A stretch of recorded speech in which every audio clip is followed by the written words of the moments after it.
Jubilee 10X mi?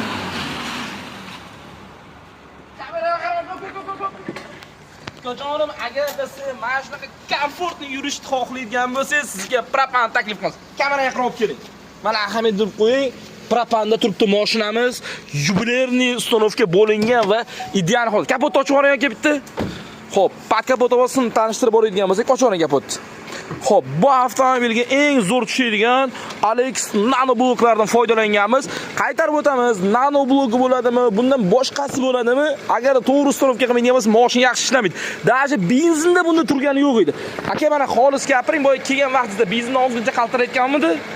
Qaltirab turadi. Benzinda 95 benzin so'radi. 95 ming. Faqatgina benzinning sifati neto bo'lgani uchun qaltirab turgan edi. Biz endi benzin yomon demoqchi emasmiz, lekin benzinning sifati yaxshi bo'lmagani uchun bu avtomobillar hozirgi kunda постоянный hammasi demoqchiman propanga o'tib ketadi. Shuning uchun kafolatli uстановка kerak bo'lsa, bemalol o'zimizga murojaat qilib kelishingiz mumkin. Yubilerniy qilib ishingizni bitkazib beramiz.